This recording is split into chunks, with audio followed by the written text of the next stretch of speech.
Hi అండి, అందరూ మన ఛానల్ని సబ్స్క్రైబ్ చేయండి. వీడియో నచ్చితే లైక్ చేయండి. తాగావా యువరాజ్? అసలు నువ్వేం చేస్తున్నావో అర్థమవుతుందా? తాగి ఒక మనిషి తల పగలగొడతావా, ప్రాణం మీదకి తీసుకొస్తావా అని కౌశికి తిడుతూ ఉంటుంది. రంగా మనుషులు వచ్చి గొడవ చేస్తే ఇప్పుడు ఎంత పెద్ద ప్రాబ్లం అవుతుంది అని ధాత్రి అంటుంది. యువరాజ్ ఏమీ తప్పు చేయలేదు, మీరెందుకు ఇలా మాట్లాడుతున్నారు అని వైజయంతి నిషి అరుస్తూ ఉంటారు.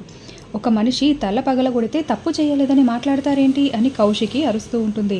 అసలు యువరాజు తాగాడని రంగా మనుషులకి తెలియకపోతే అంతే చాలు, లేకపోతే తాగారని చెప్పి వాళ్ళు కేసు పెడితే అది ఇంకా పెద్ద ప్రాబ్లం అయిపోతుంది అని కేదార్ అంటూ ఉంటాడు.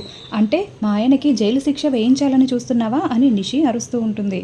అప్పుడే బూచి అక్కడికి వచ్చి రంగాకి ప్రాణాపాయం ఏమీ లేదంట, ట్రీట్మెంట్ చేస్తున్నారంట అని చెప్పడంతో అమ్మయ్య అని అనుకుంటూ ఉంటారు.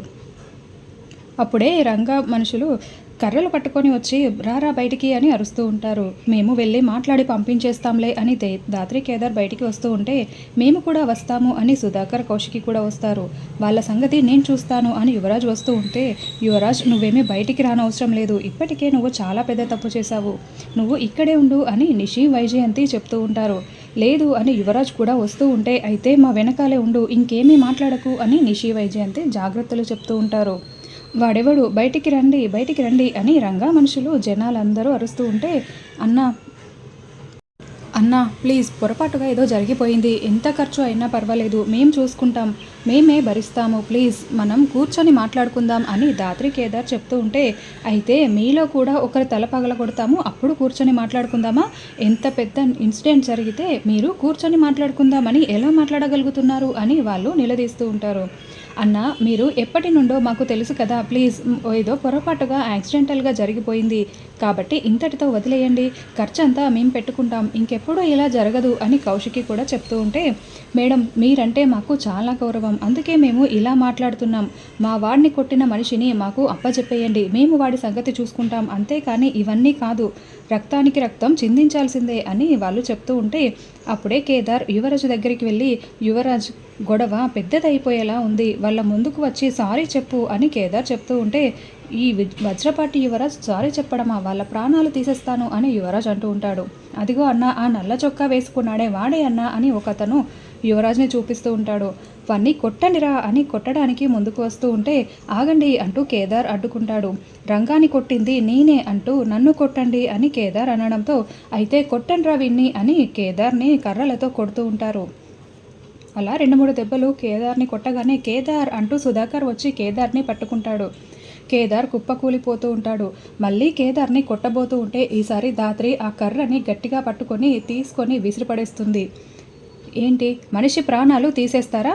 మీ మనిషి ప్రాణాలు పోకూడదనే కదా మీరిప్పుడు ఇలా గొడవకు వచ్చారు, మరి మావి ప్రాణాలే కదా, అయినా కూర్చొని మాట్లాడుకుందాం, తప్పునంతా డబ్బులంతా భరిస్తాము, క్షమాపణ చెప్తున్నామని కూడా చెప్తున్నాం కదా అని అంటూ ఉంటే, అవును కోలుకున్న తర్వాత మా ఇంట్లో అందరం కూడా మీ రంగక్కకి క్షమాపణలు చెప్తాం, దయచేసి వదిలేసి వెళ్ళిపోండి అని కౌశికి కూడా దండం పెడుతూ ఉంటుంది. కాదు కూడదు వచ్చి కొడతాము అంటారా, మీరు మా అందరిపై అటాక్ చేయండి, అప్పుడు మేము పోలీసులకి ఫోన్ చేస్తాము, వాళ్ళు వచ్చి మిమ్మల్ని అరెస్ట్ చేసి తీసుకువెళ్తారు, రంగాకి బిడ్డ ఉంది, కుటుంబం ఉంది, అన్యాయం అయిపోతుందని చెప్తున్నారు కదా, మరి మీరందరూ వెళ్ళి జైల్లో కూర్చుంటారా, మీకు కుటుంబాలు లేవా, మనం మాట్లాడుకుందామంటే ఇలా చేయడం కరెక్ట్ కాదు, రండి అటాక్ చేయండి, జైల్లో వెళ్ళి కూర్చోండి, మీదే కరెక్ట్ అయితే మీరే చెప్పినట్లే చేయండి అని దాత్రి అనడంతో, అప్పుడు కౌశికి కూడా ప్లీజ్ దయచేసి నా మాట వినండి అని దండం పెడుతూ మళ్ళీ వేడుకుంటూ ఉంటుంది. అన్నం పెట్టిన చేతులు దండం పెట్టకూడదమ్మా, మీ మంచితనం ఏంటో మాకు తెలుసు కాబట్టి మేము వెళ్ళిపోతాము అని వాళ్ళు చెప్తూ ఉంటారు. అవును, రేపు నా కొడుకు నామకరణ ఫంక్షన్ ఉంది, దయచేసి గొడవ చేయకండి అని అనడంతో, సరేనమ్మా అలాగే మీరు చెప్పినట్లే చేస్తాము అని వాళ్ళు వెళ్ళిపోతారు. అమ్మయ్య వెళ్ళిపోయారు, జగదాత్రి కేదార్ని లోపలికి తీసుకువెళ్ళు అని వైజయంతి చెప్తుంది. బాగున్నావు కదా కేదార్, ఏమీ కాలేదు కదా, పెద్దగా తగలలేదు కదా, రా వెళ్దాం అని దాత్రి లోపలికి తీసుకువెళ్తూ ఉంటుంది. ఇక చీకటి పడిన తర్వాత కేదార్ని గార్డెన్లో కూర్చోబెట్టి కాపడం పెడుతూ నొక్కుతూ ఉంటుంది దాత్రి. అబ్బా దాత్రి నాకు చాలా నొప్పిగా ఉంది అని అంటూ ఉంటే, అంతమంది జనాల్లో మధ్యలోకి వెళ్ళేటప్పుడు ఈ నొప్పి తెలీదా అని దాత్రి తిడుతూ గట్టిగా నొక్కుతూ ఉంటుంది. అబ్బా దాత్రి చాలా నొప్పి పెడుతుంది దాత్రి అని కేదార్ అంటూ ఉంటాడు. అప్పుడే కౌశికి అక్కడికి వచ్చి, మిమ్మల్ని ఓదారుస్తామని వస్తే మీకు ఓదార్పు అవసరం లేదనిపిస్తుంది అని కౌశికి అంటుంది. చూసావా అక్క ఎలా గట్టిగా నొక్కేస్తుందో, నాపై దాత్రి కోపం చూపిస్తుంది అని కేదార్ అంటే, అది కోపం కాదు కేదార్, ప్రేమ అని కౌశికి చెప్తుంది. అమ్మో ఇంత ప్రేమ నాకు వద్దక్క అని కేదార్ జోక్ వేస్తూ ఉంటాడు.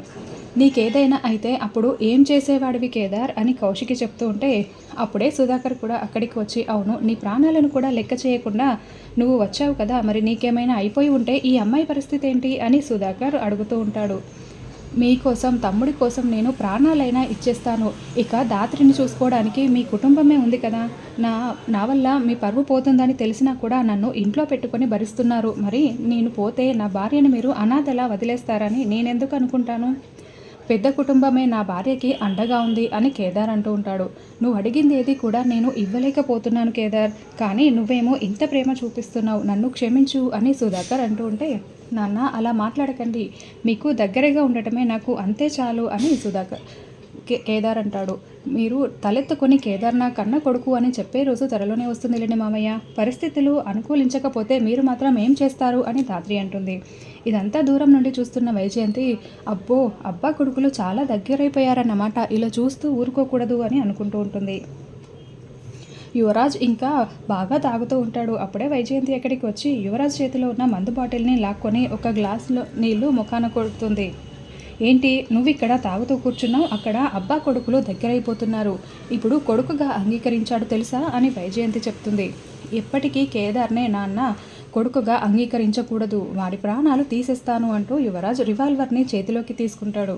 అబ్బోడా నువ్వు చెప్పింది నిజమే, వాడి ప్రాణాలు కాదు తీయాల్సింది, వాడి మీద ఉన్న ప్రేమని మనం నాశనం చేయాలి, నీపై కోపాన్ని తగ్గించేయాలి, వాణ్ణి కొడుకుగా అంగీకరిస్తే మనం ఏమైపోతామోనన్న భయాన్ని మీ నాన్నకి కలిగించాలి, రేపటి నుండి చూడు మనం ఎలా మొదలు పెడతామో అని వైజయంతి అనడంతో, అలాగే అని యువరాజ్ నిషి అంటూ ఉంటారు. తెల్లవారగానే ఇక హలో కాసేపట్లో ఫంక్షన్ మొదలవుతుంది, ఇంకా సింపుల్గానే ఉన్నావేంటి, రెడీ కాలేదేంటి అని కేదార్ వచ్చి అడగడంతో, ఇంకా 3 hours టైం ఉంది, అప్పుడు వేరే శారీ కట్టుకుంటాను అని దాత్రి అంటుంది. దాత్రి ఇదిగో ఈ చీర కట్టుకో అని కేదార్ ఒక చీరని సెలెక్ట్ చేసి దాత్రికి ఇస్తాడు. అలాగే అని దాత్రి అంటుంది. ఇక అందరూ హాల్లోకి వస్తారు. సురేష్ వస్తున్నారో లేదో నేను ఫోన్ చేసి కనుక్కుంటాను అని కౌశికి సురేష్కి ఫోన్ చేస్తూ ఉంటుంది. సురేష్ బారసాల ఫంక్షన్ అని తెలుసు కదా, వస్తున్నావా అని అడగడంతో, వస్తున్నాము కౌశికి, అమ్మ కూడా వస్తుంది అని నిన్ననే బెయిల్ మీద బయటికి వచ్చింది అని సురేష్ చెప్పడంతో, అవునా అత్తయ్య గారికి ఒకసారి ఫోన్ ఇవ్వు అని కౌశికి అంటుంది. చెప్పమ్మా కోటేశ్వరరాలా అని ఆదిలక్ష్మి అనడంతో, అత్తయ్య గారు ఎలా ఉన్నారు అని కౌశికి మాట్లాడుతూ ఉంటుంది. నువ్వు జైల్లో పెట్టించిన తర్వాత కూడా నేను బ్రతికే ఉన్నానులే అని ఆదిలక్ష్మి వెటకారాలాడుతూ మాట్లాడుతూ ఉంటుంది. వెంటనే సురేష్ ఫోన్ తీసుకొని, మేము బయలుదేరి వస్తున్నాం కదా, అక్కడికి వచ్చిన తర్వాత మాట్లాడుకుందాంలే అని ఫోన్ పెట్టేస్తాడు. ఏంటమ్మా ఇలా మాట్లాడుతున్నావు అని ఆదిలక్ష్మిని సురేష్ కోప్పడుతూ ఉంటాడు. సురేష్ వాళ్ళు వస్తున్నారన్న విషయం ఇంట్లో అందరికీ చెప్తుంది కౌశికి. అదేంటి జైలు నుండి వచ్చిన ఆవిడ ఇక్కడికి రావడం ఎందుకు, వద్దని చెప్పొచ్చు కదా అని వైజయంతి అంటే, రానివ్వండి అత్తయ్య అని నిషి అంటుంది. అవును ఆవిడ రాకుండా ఎలా ఉంటారు, ఇక్కడ మనవడి ఫంక్షన్ కదా జరుగుతోంది అని దాత్రి కేదార్ చెప్తూ ఉంటారు. అత్తయ్య ఆ ఆదిలక్ష్మి గారికి కౌశికి వదిన పైన పీకల్లోతు కోపం ఉంది, జైల్లో పెట్టించిందని, కాబట్టి మనకు ఉపయోగపడుతుందిలే అని నిషి అనడంతో, అవునమ్మీ అని వైజయంతి నిషి గుసగుసలాడుకుంటూ ఉంటారు. అక్క నీకు ఈ విషయం తెలుసా, హోమ్ మినిస్టర్ని అనౌన్స్ చేశారంట అని యువరాజ్ చెప్పడంతో, ఓ అవునా అని కౌశికి అంటుంది. ఎవరిని చేశారు వదిన అని దాత్రి అడగడంతో, ఇంకెవరు పాత హోమ్ మినిస్టర్ వైఫ్ తాయారు ఉంది కదా, ఆవిడనే హోమ్ మినిస్టర్గా సీఎం అనౌన్స్ చేశారంట అని కౌశికి చెప్తుంది. ఆవిడ క్రిమినల్ కదా అని కేదార్ అనడంతో, ఆవిడకి చాలా పెద్ద పెద్ద పరిచయాలున్నాయి, ఇక ఆవిడ చేసిన తప్పులన్నీ గాలిలో కలిసిపోయినట్లే అని సుధాకర్ అంటాడు. దాత్రి కేదార్ గార్డెన్లోకి వచ్చి వెంటనే సాధునాయక్కి కాల్ చేస్తారు.